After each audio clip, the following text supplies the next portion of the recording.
Y pues he estado meditando estas últimas semanas en la epístola del apóstol Pablo a Filipenses. Tenía yo programado comenzar otra serie, pero creo que va a ser después de esta.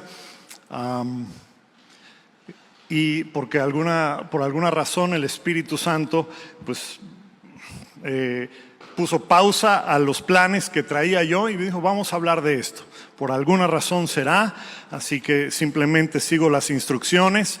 Y pues durante el mes de agosto, los 4 domingos, ahora de agosto, vamos a estar viendo una serie que he titulado 4 marcas o 4 características de la verdadera iglesia. De la verdadera iglesia. Y yo te animo a que cada sábado en la tarde, que tengas un chance, o cada domingo en la mañana temprano, antes de venir a la reunión, tú leas por completo el libro o la cartita, la epístola a Filipenses. Te va a tardar 20 minutos, 25 minutos leerla de principio a fin ininterrumpidamente, y si lo lees vas a estar preparado, ¿verdad? Para cuando vayamos a ver una de las 4 diferentes características de la iglesia que aparece en cada capítulo. ¿Okay? Así es en realidad como se deben leer este tipo de libros de la Biblia, que son epístolas, que son cartas. Digo, hoy en día pues ya no hay la costumbre de la carta escrita, ¿verdad? Ahorita todo es por correo, de manera electrónica, por mensajes, pero nosotros cuando nos llega un correo, una carta de alguien que no hemos visto en mucho tiempo, no leemos nada más la introducción, no leemos nada más, hola Sam, ¿cómo has estado? Wow, qué padre revelación, y me voy a esperar hasta la otra semana para leer la siguiente frase. No hacemos eso, leemos todo el mensaje, ¿verdad? Nos mandan mensajes de WhatsApp y decimos, wow, esto está larguísimo, cuando tenga chance lo voy a leer. ¿Por qué? Porque queremos leerlo en su totalidad. Es lo mismo con las cartas y las epístolas que los apóstoles mandaron a diferentes iglesias o a personas. ¿Okay? Y entonces, antes de entrar al tema de hoy, quiero recordarles un poquito el contexto de la epístola a los filipenses. La iglesia en la ciudad de Filipos, así se llama la ciudad, fue la primera iglesia fundada en Europa, ¿okay? Por Pablo y Silas en su primer viaje misionero. Pablo, si ustedes leen un poquito en el libro de los Hechos, que ahí es donde relata los viajes misioneros de Pablo, Pablo quería ir hacia Asia, ¿sí? Hacia el oriente, y entonces Dios les cierra las puertas, ¿sí? Quería ir para aquí y Dios les cierra las puertas, y bueno, y se va para este otro lugar. Después quería ir para allá, les cierra las puertas y ahí se va a otro lugar, y así hasta que por fin llega al puerto de Troas, donde ya no tiene más ningún lugar para ir porque está el mar. Ya no hay dónde más para ir. Y entonces le dice a Dios, ¿y ahora qué? ¿Para dónde voy? ¿Cuántos de ustedes saben que a veces Dios nos cierra todas las puertas que nosotros queremos abrir para lograr hacer su voluntad? ¿Amén? Y a veces nos la pasamos diciendo y orando, ¿verdad? En el nombre de Jesús reprendo a ese espíritu que quiere cerrarme la puerta, que no sé qué, ¿verdad? Y es Dios haciéndolo, ¿verdad? Cualquier parecido con la realidad es mera coincidencia. El punto es que no hemos a veces aprendido a discernir los propósitos de Dios. Y el propósito de Dios para Pablo y para Silas era que vayan a Europa, no que vayan a Asia. Y esa noche entonces Pablo tiene un sueño, o más bien una visión, y en la visión hay un hombre macedonio que le dice, en la visión le dice a Pablo, ven para acá y ayúdanos. Y entonces Pablo va para Macedonia, y Filipos es el puerto en esa región, o era el puerto en aquel entonces en esa región. Ya ni existe la ciudad del día de hoy, son ruinas. Pero cuando él llega allá a Filipos, Pablo comienza a buscar una sinagoga, porque esa es su manera normal de establecer una iglesia. Pablo era fariseo y era hijo espiritual, era estudiante de uno de los rabinos más conocidos de ese tiempo, ¿sí?, de un hombre llamado Gamaliel. Y entonces, pues Pablo llegaba con su cartita de presentación, ¿verdad? Su credencial de egresado de la escuela de Gamaliel, y decía, llegaba a una sinagoga y dice: miren, yo soy Pablo, soy fariseo, ahí está mi credencial, soy alumno de este hombre bien picudo, ¿verdad? Como dicen hoy día. Y entonces la gente de las sinagogas en estos pueblos, ¿verdad?, decían: wow, ¿qué hace este hombre aquí? Vamos a escuchar de la sabiduría que tiene. Y llega Pablo y se pone a hablar de Jesús, del Mesías. Y wow, lo sacaban rápidamente de la sinagoga. No querían que él siga hablando de eso, pero algunas personas, ¿verdad?, ahí sembraba la semilla, porque algunas personas en la sinagoga buscaban a Pablo después para seguir escuchando más. Y así es como empezaba la iglesia, ¿ok? Esa era la manera de operar del apóstol Pablo. Solo que en Filipos no fue así. ¿Por qué? Porque no había sinagoga. Se requieren 12 varones judíos para formar una sinagoga. No habían 12 varones judíos.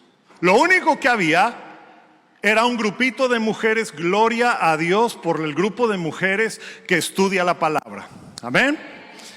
Eso pensé, ¿verdad? No escuché muchos varones, pero está bien. Así comenzó esta iglesia. Fue por mi suegra, la mamá de mi esposa.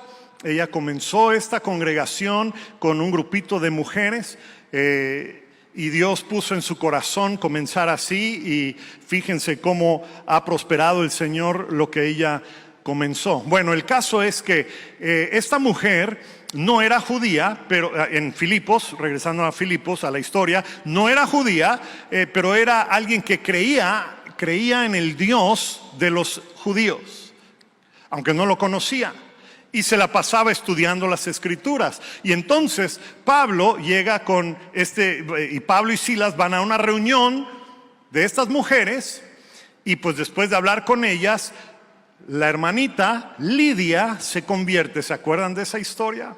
¿Sí? Era empresaria,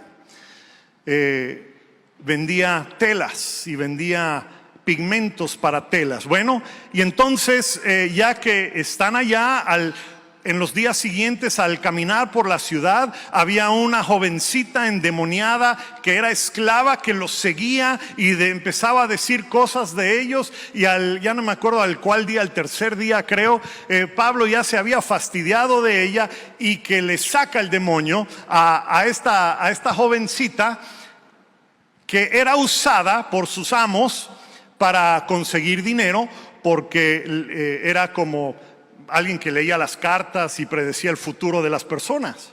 Y entonces, cuando Pablo saca el demonio de esta chica, ¿qué hacen los dueños de esta joven? Pues lo acusan a Pablo y a Silas de echar para abajo su negocio, de destruir su negocio, y los meten al bote. ¿Se acuerdan de esa historia? Y esa noche, cuando están en el calabozo, a la medianoche se ponen a cantar. Y está cantando Pablo y Silas, y así encadenados como estaban, y hay un fuerte temblor. Y entonces las puertas del calabozo se abren, pero nadie se escapa. Y el carcelero estaba a punto de hacer, como dicen los japoneses, harakiri, ¿verdad? Porque si no, pues lo iban a matar, ¿verdad? Y Pablo le dice: no hagas nada, estamos todos aquí. Y el carcelero entrega su vida al Señor con toda su familia. Ese fue el origen de la iglesia en Filipos. Historias que conocemos, pero ahora ya más o menos entienden el contexto un poquito más. Ahora, así comenzó la iglesia, pero tiempo después se convirtió en la iglesia más cercana al apóstol Pablo de todas las iglesias. Era la más cercana a su corazón. Era la única iglesia que apoyaba al apóstol económicamente de manera regular. Y al estudiar esta cartita, como vamos a hacer en los próximos domingos, van a notar la ausencia de algunas características. En cada carta que escribe Pablo a alguna iglesia o a alguna persona, siempre hay algún regaño, hay algún jalón de orejas. Cuidado con fulanito, sotanito y perenganito no se estén peleando, ¿sí? Cuidado con aquellos que dicen ser esto pero son otra cosa. O sea, siempre hay como que un regaño, un jalón de orejas en todas las cartas del apóstol Pablo, menos en esta. No había nada para recriminarles. Su amor era sincero, su fe era sincera, era fuerte de esa congregación. ¿Ok? Entonces, el día de hoy vamos a empezar a ver, a estudiar esta cartita, porque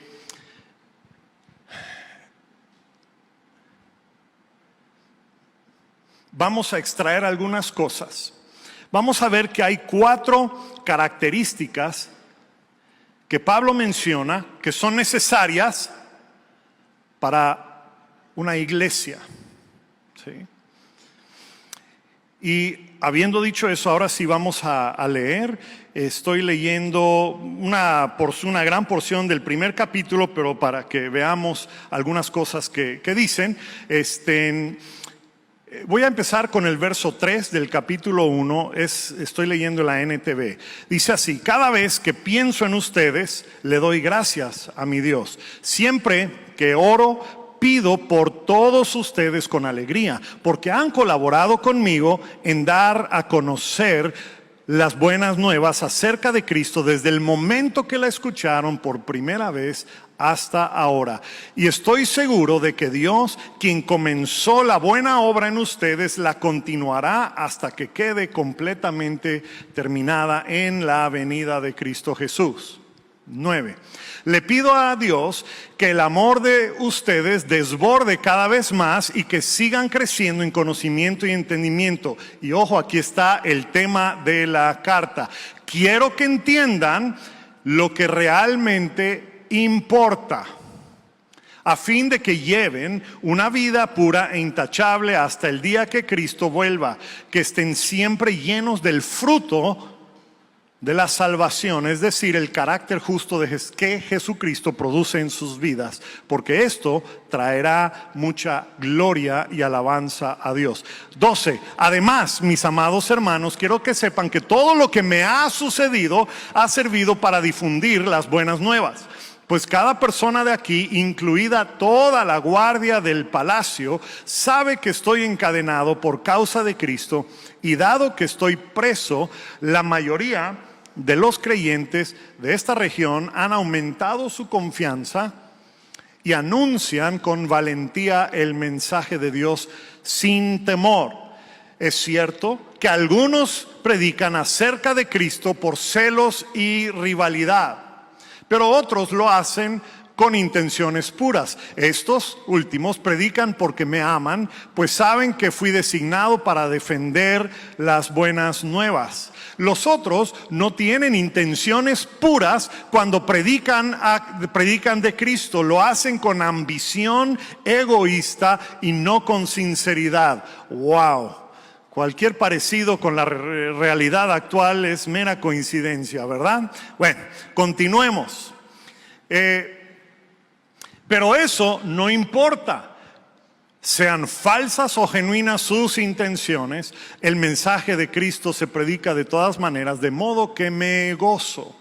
Tengo la plenitud segura, verso 20, y la esperanza de que jamás seré avergonzado, sino que seguiré actuando con valor por Cristo, como lo he hecho en el pasado, y confío en que mi vida dará honor a Cristo, sea que yo viva o muera.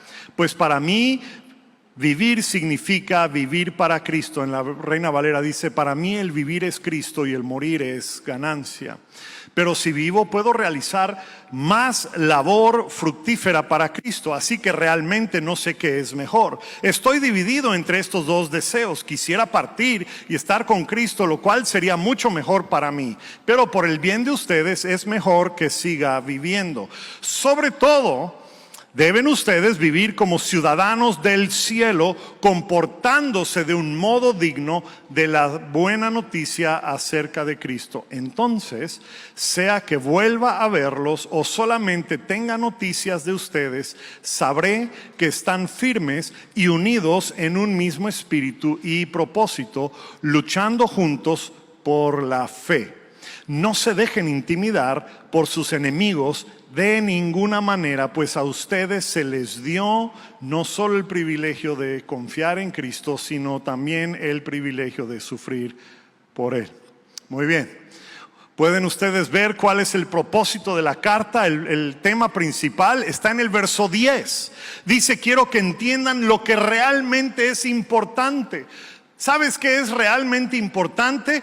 El verso 10 dice, llevar una vida pura e intachable hasta la venida de Cristo Jesús, lleno del fruto que produce la salvación. Esto es el carácter justo que produce en nuestras vidas una relación con Dios. Eso es lo importante que Pablo quiere comunicarle a la iglesia. Y si es importante para esa iglesia, debe ser importante para nuestra iglesia. Amén.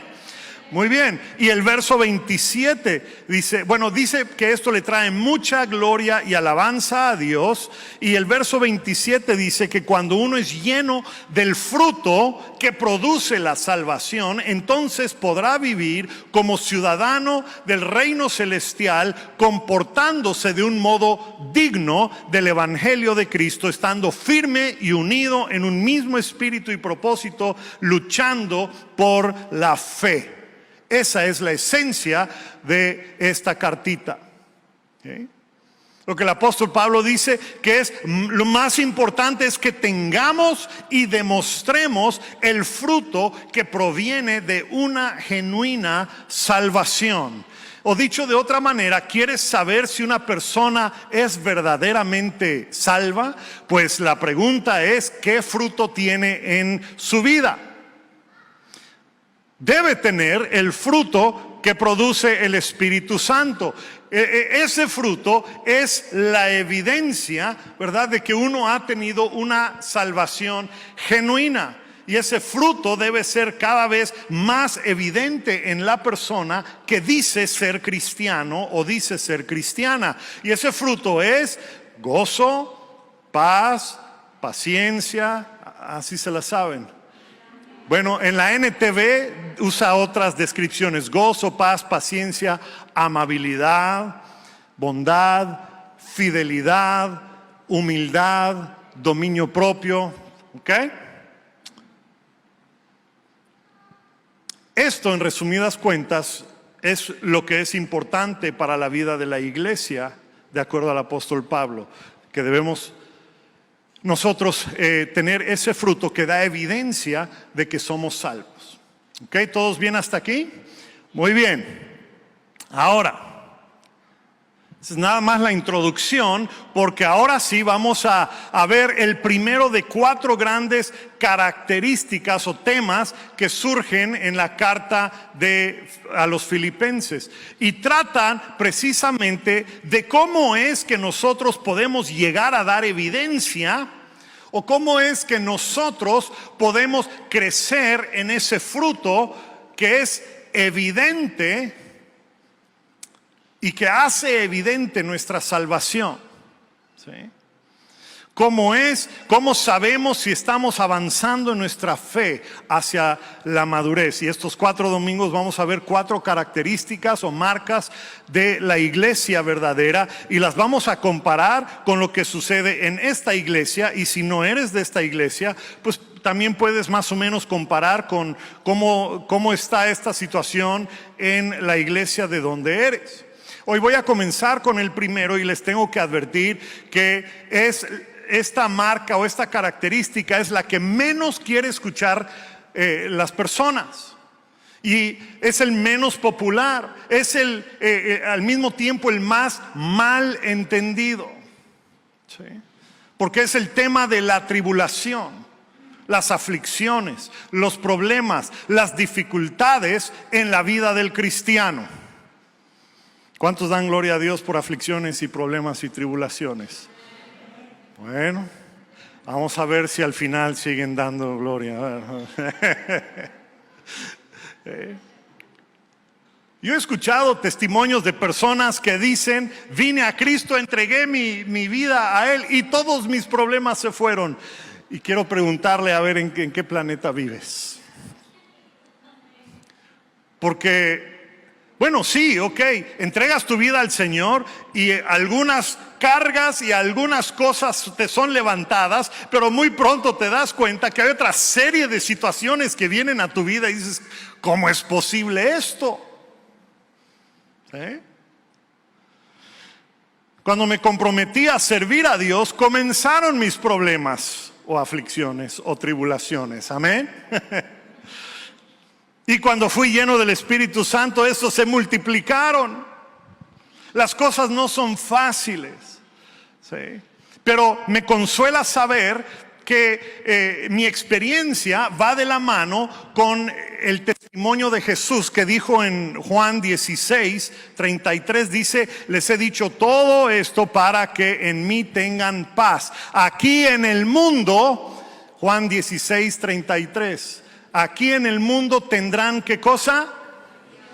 Aflicciones. Pero regocíjense, tengan ánimo. ¿Por qué? Porque yo he vencido al mundo. O sea, más claro no puede estar. En este mundo vas a tener problemas, tribulaciones, aflicciones y pruebas. Pero alégrate porque Dios está en control y Él ha vencido al mundo junto con todas estas cosas. ¿Sí?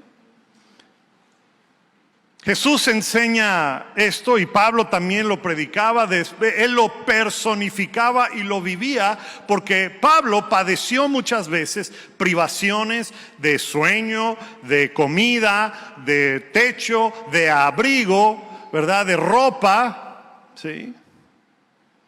Y en otra de las cartas que él escribió, bueno, está en Hechos 14:22, él le escribió a una iglesia: es necesario, como dice, ahí está el verso atrás de mí, lo pueden ver, es necesario pasar por muchas dificultades. ¿Para qué cosa?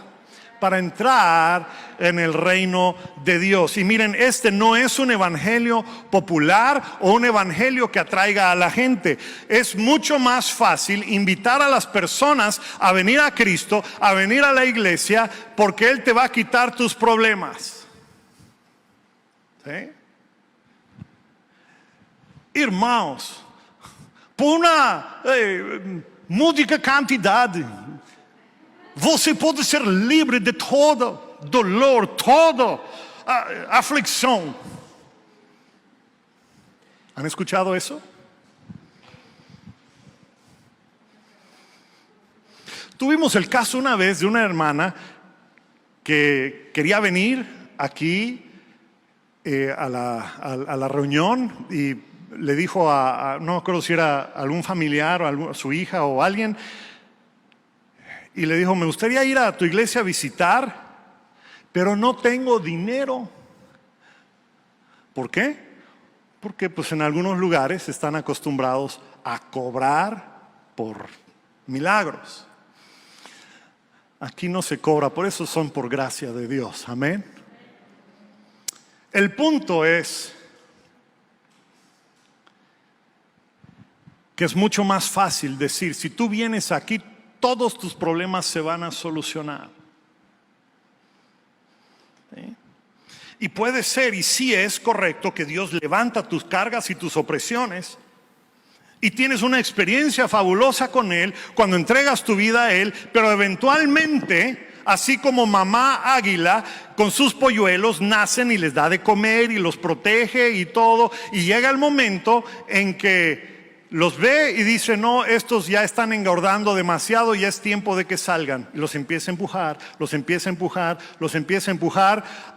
¿Hasta dónde? Pues hasta la orilla del nido para que salgan y eleven alas, ¿verdad? Abran alas y empiecen a volar. ¿Sí?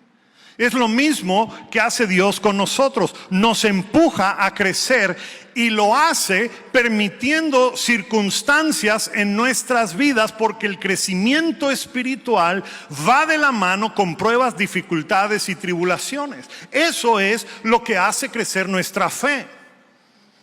Y no es la prueba o dificultad o la situación, sino más bien cuando aprendemos a vencer sobre la prueba, dificultad y tribulación. Eso es lo que hace crecer nuestra fe. Amén. Hoy día muchos viven con temor. Y uno puede decir que está justificado el temor. ¿Qué tal si me enfermo? ¿Qué tal si me pasa esto? ¿Y qué tal si no? ¿Verdad? ¿Y qué tal si estás viviendo una vida llena de temor de que suceda eso? Pero bueno, ahorita vamos a llegar a eso. El crecimiento espiritual va de la mano con pruebas, dificultades y tribulaciones. Si no pasáramos por situaciones adversas, no conoceríamos el poder, ni la presencia, ni la victoria de Dios en nuestras vidas y sobre toda dificultad y situación. ¿Okay? Para eso son. ¿Sí? Así que la primera marca o característica de la iglesia verdadera es que tenemos el privilegio de sufrir. Guay, pastor, ¿cómo el privilegio de sufrir? A ver, no sé si al leer Filipenses 1 llegamos al versículo 29 y a lo mejor les pasó como una estrella fugaz en la madrugada y ni cuenta se dieron, pero vamos a leerlo porque vamos a hablar de eso en un momento. Puedes poner Filipenses 1:29. Dice así: pues a ustedes,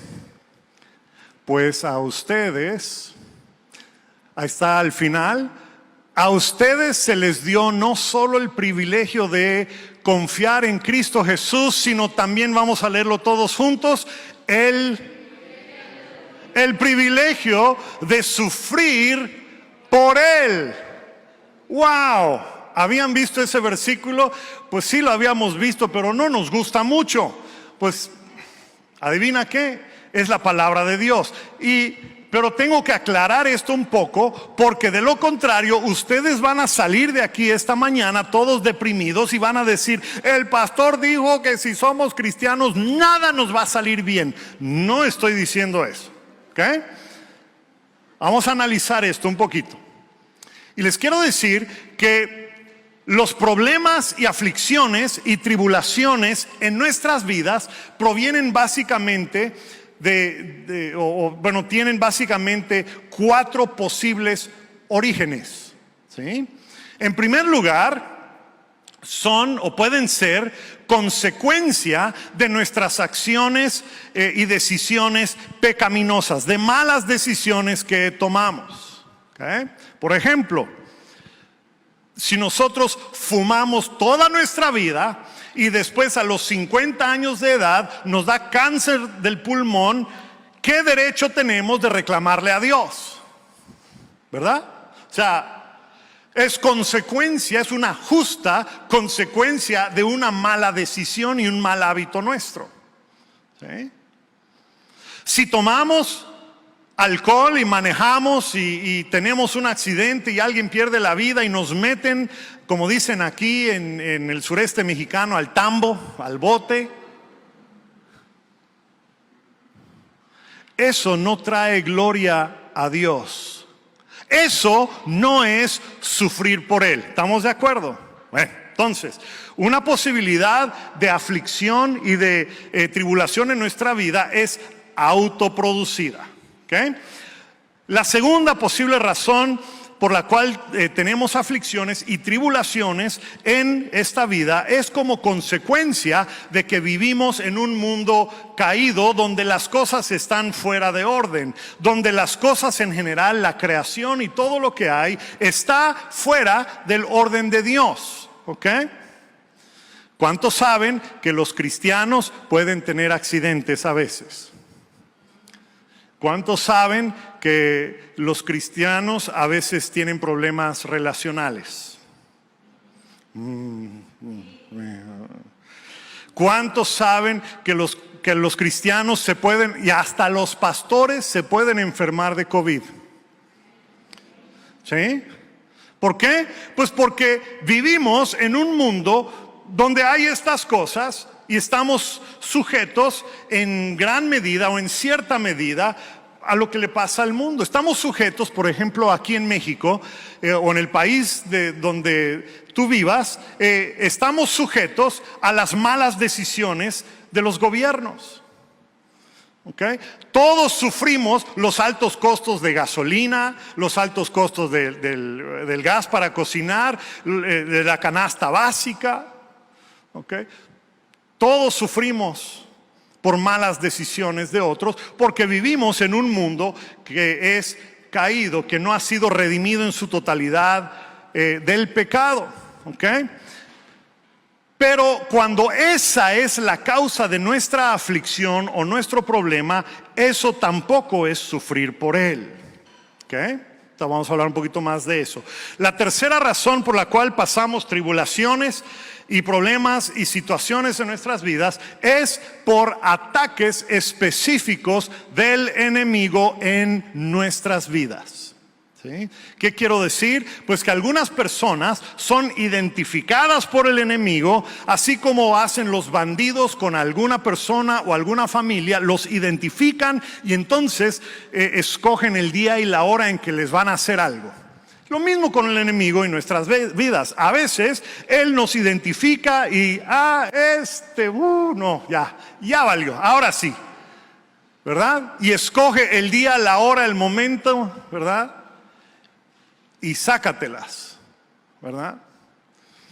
Y cuando esto sucede en nuestras vidas, pues generalmente pasa todo tipo de calamidades que van más allá de lo normal y cotidiano. ¿Ok? O sea, una cosa es que tengas COVID y pues pases tus 2 semanas, 3 semanas, un mes de recuperación. Otra cosa es que tengas COVID, de ahí te pasas y termina el COVID y te da otra cosa, después te diagnostican con cáncer y después tienes un accidente y te pierdes tu dedo y después, o sea, me explico, o sea, como que un sinfín de problemas, ¿verdad? O cuando vives atado bajo un patrón de pensamiento que es incorrecto, como el temor. Hoy en la mañana, en la primera reunión, di el ejemplo porque estaba aquí Andrea. Algunos de ustedes conocen a la hermana Andrea y le pedí permiso para usar su ejemplo, ¿verdad? Porque ella lo ha compartido públicamente. Lo que se comparte en privado se queda en privado, pero ella lo compartió en público a lo largo de que ella lleva en la iglesia y pues es de dominio público. Así que el ejemplo de la hermana Andrea es que ella, si ustedes le preguntan, ella les va a decir que hace algunos años ella tenía una desesperación tal, un temor, vivía bajo temor y ansiedad tal que no encontraba dónde esconderse o qué hacer cuando le llegaban ataques de ansiedad y de temor. ¿Sí? Pero en el proceso de su vida y de su caminar con el Señor y en el proceso del crecimiento y del desarrollo del fruto del Espíritu en su vida, ¿verdad? Ya no es así. Y entonces ustedes le escuchan hablar, le escuchan ministrar y dicen, pues es que esta no puede ser la misma Andrea. Evidentemente no es la misma Andrea. Porque ha roto con un patrón de pensamientos que había sido impuesto sobre su vida por el enemigo. ¿Sí? Pero esto tampoco es sufrir por él. La cuarta razón por la cual pasamos tormentas, dificultades y tribulación es a causa de nuestra fe, y eso sí es sufrir por él. ¿Sí? En otras palabras, debido a tu fe, eres juzgado, presionado, excluido, pierdes tu trabajo, te hace a un lado tu familia. Bueno, algunos de ustedes saben exactamente a qué me refiero porque están pasando esa situación. ¿Sí? Eso es sufrir por él, por tu fe. ¿Sí? Pero te quiero decir que Dios, cualquiera sea la situación en tu vida, ya sea que permite las dificultades y tribulaciones que acabo de mencionar, o sea, permite alguna situación en tu vida que es porque pues te enfermaste, porque pues ahorita está de moda el COVID, la próxima vez será otra cosa, ¿verdad?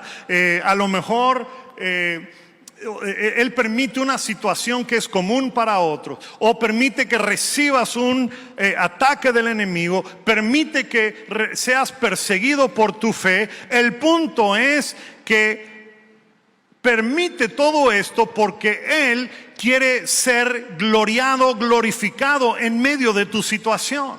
Ese es el punto de las tribulaciones, que Cristo reciba la gloria. Amén. ¿Sí? Cristo recibe la gloria cuando eres librado de una enfermedad o una aflicción. Amén. Cristo recibe la gloria cuando creces espiritualmente y te acercas más a Él debido a una enfermedad o aflicción o tribulación. Cristo recibe la gloria cuando vences sobre el enemigo en alguna confrontación espiritual. ¿Sí? Y Cristo recibe la gloria cuando eres atacado y perseguido por tu fe. Si no me crees, ve como dice Mateo 5, 10 al 12. Dice: bienaventurados los que padecen persecución por causa de la justicia, porque de ellos es el reino de los cielos. Bienaventurados serán ustedes cuando por mi causa los insulten y persigan y mientan y digan contra ustedes toda clase de mal. Gócense y alégrense, porque en los cielos ya tienen ustedes un gran galardón. ¿Sí? Eso es lo que Pablo dice que es un privilegio. Este Pablo está medio zafado, como dicen, ¿verdad? Medio loquito. Porque nosotros no queremos eso. Nosotros queremos lo fácil. Queremos ser librados de toda situación que nos pudiese venir en nuestra contra. ¿Okay? Y vean cómo dice en Filipenses 3:10. Pablo dice allá en Filipenses, vamos a regresar a ese versículo más adelante en otro domingo, pero dice que quiero conocer a Cristo y experimentar. Vamos a leerlo todos juntos, si logran ver las letras. Dice: quiero conocer a Cristo y experimentar sus sufrimientos, para que también pueda experimentar, ¿qué cosa? El gran poder, su resurrección y su poder, y ser semejante a Él en victoria. ¿Okay? Bueno, ahí le agregué un poquito. Los padecimientos y tribulaciones hacen que nuestra fe sea probada y sea incrementada como resultado de la prueba, y causan que nosotros seamos más que vencedores. Amén. Más que vencedores. Vencedores sobre la prueba, vencedores sobre toda situación, sobre toda condición. ¿Y cómo sabemos que hemos vencido? ¿Cómo sabemos que somos más que vencedores? Y para cerrar, lo voy a hacer un poco rápido, pero básicamente sabemos que hemos vencido cuando, a causa de nuestras oraciones constantes y persistentes, cuando a causa de nuestra fe somos librados de la aflicción y de la tribulación.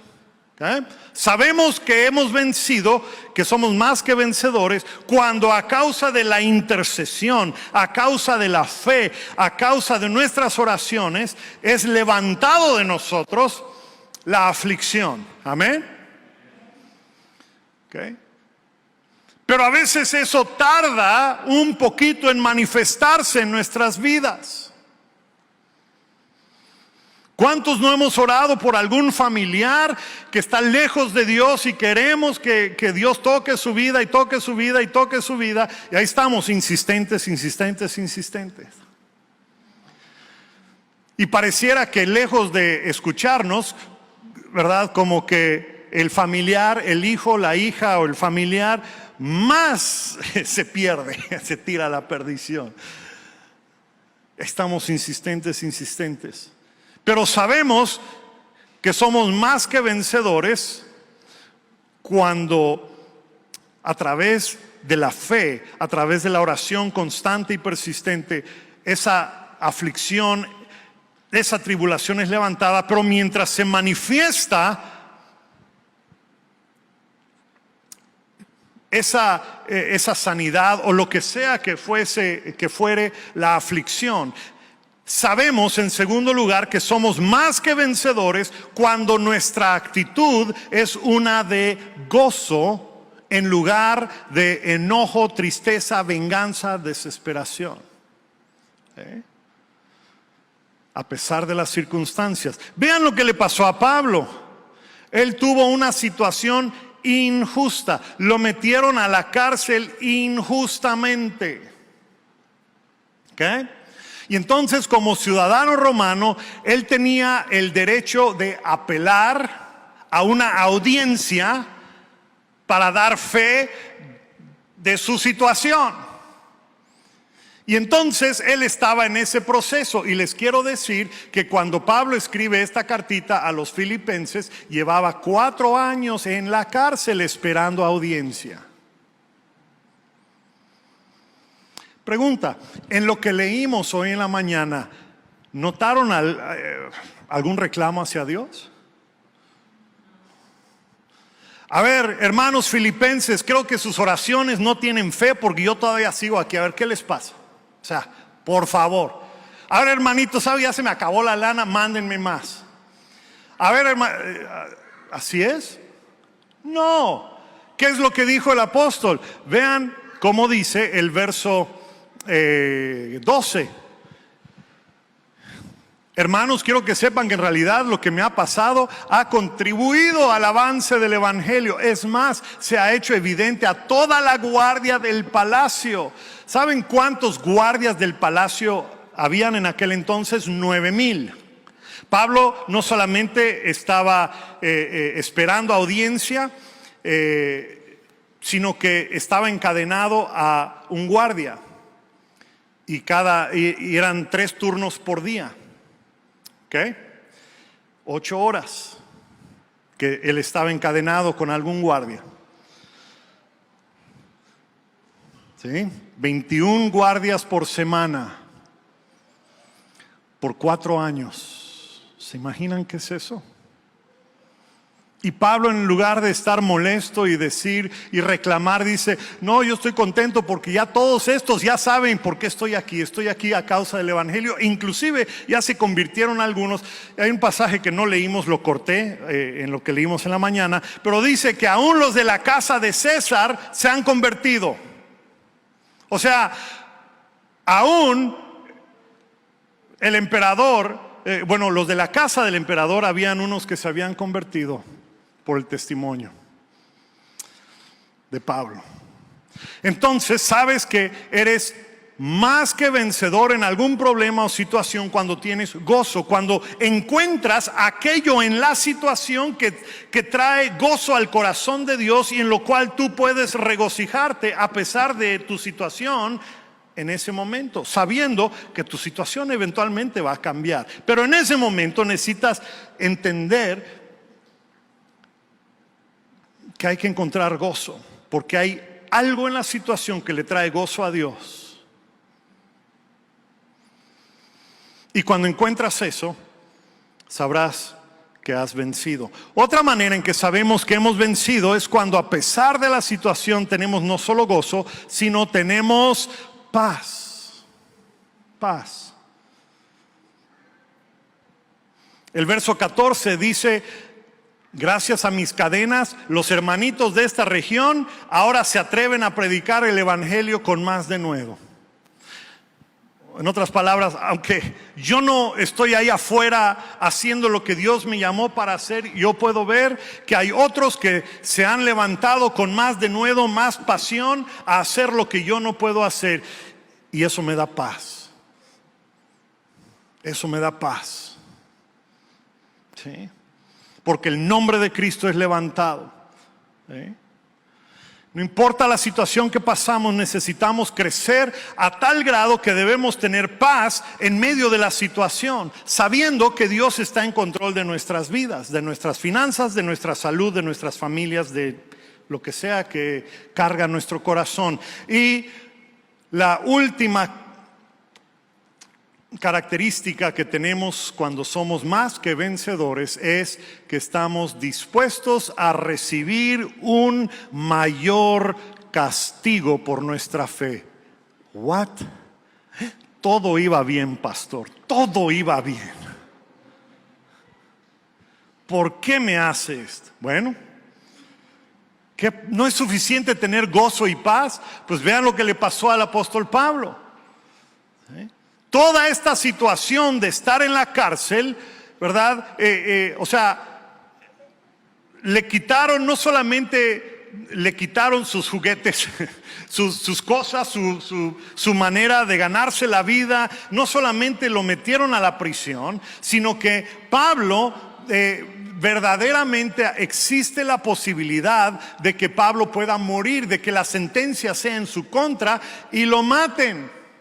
Y entonces el verso 20 dice: mi ardiente anhelo y esperanza no es que voy a ser libre, no es que yo me tope con el juez y le diga todo lo que pasó y él me dé. No. ¿Cuál es el anhelo de Pablo?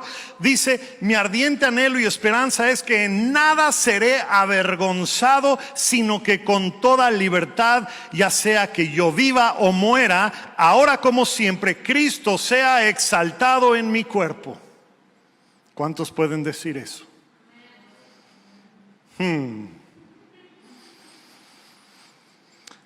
Porque para mí el vivir es Cristo, pero el morir es mejor. ¿Cuántos han escuchado ese versículo? ¿Cuántos han leído ese versículo? ¿Cuántos desean ese versículo? Pastor, vea la hora, ya es tiempo de terminar, pastor. No siga, por favor.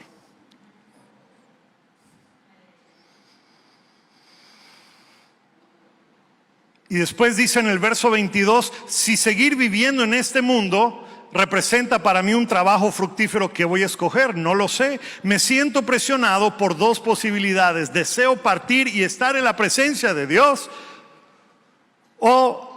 pero también deseo, que estar con Cristo, que es muchísimo mejor. Verso 24, pero por el bien de ustedes es preferible que yo permanezca en este mundo, y convencido de esto, pues yo sé que voy a permanecer y voy a continuar con ustedes para contribuir al avance de la fe. ¿Se dan cuenta lo que dice Pablo? Para mí el vivir es Cristo y el morir es ganancia. ¿Sí? En otras palabras, Pablo lo dice de esta manera: si tengo que escoger entre quedarme en la tierra o irme con el Señor, prefiero irme, pero estoy dispuesto a quedarme. Nosotros lo decimos al revés. Si Dios nos diera la posibilidad y te dice, a ver hija, a ver hijo, hoy no lo sabes, pero saliendo de aquí vas a tener un tremendo accidente y vas a estar entre la vida y la muerte. Ahora, te voy a dar la posibilidad de que tú vengas a estar conmigo o te quedes en tierra. ¿Qué dirías tú? No contestes muy pronto, porque lo más probable es que, y esto es parte de nuestra condición, nosotros diríamos, pues, estoy dispuesto a irme contigo, pero prefiero estar en la tierra.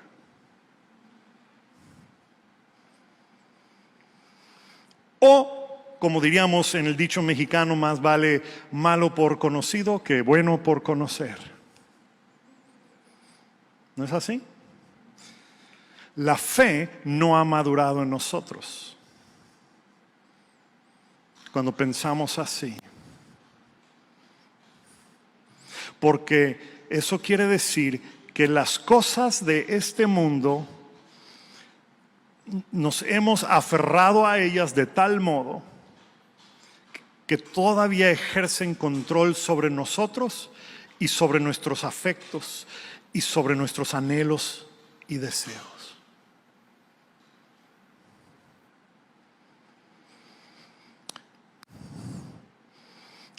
Y tú sabrás que verdaderamente has vencido cuando tienes gozo en medio de la tribulación que estás pasando, tienes paz en medio de la tribulación que estás pasando. Y también tú puedes decir, no hay nada en este mundo que me aferre, que haga que yo me quiera quedar. Mas sin embargo, que no sea mi voluntad, que sea tu voluntad, Señor, en mi vida. Esa es la primera característica o marca de una iglesia verdadera, que entiende que los problemas y conflictos y tribulaciones y situaciones van a venir. Es parte de la vida.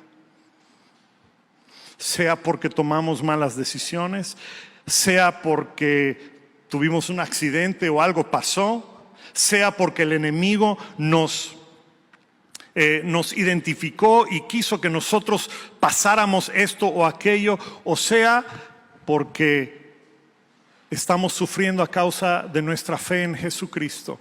Las aflicciones y tribulaciones a nuestras vidas van a venir,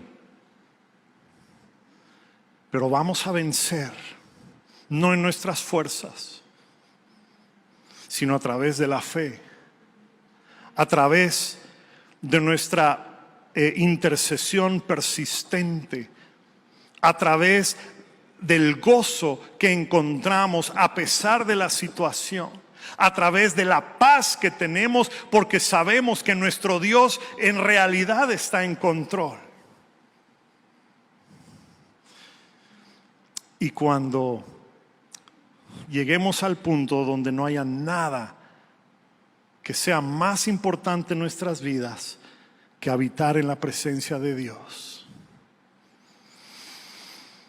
Y habitar en la presencia de Dios puede significar habitar en la presencia de Dios en la eternidad, o sea que te tienes que morir para habitar en la presencia de Dios. Pero habitar en la presencia de Dios significa que aquí, aún aquí en la tierra, tú y yo podemos habitar en su presencia. A tal grado que no hay otra cosa que sea más importante que buscar siempre estar en la presencia de nuestro Señor. Amén. Vamos a ponernos de pie en esta tarde.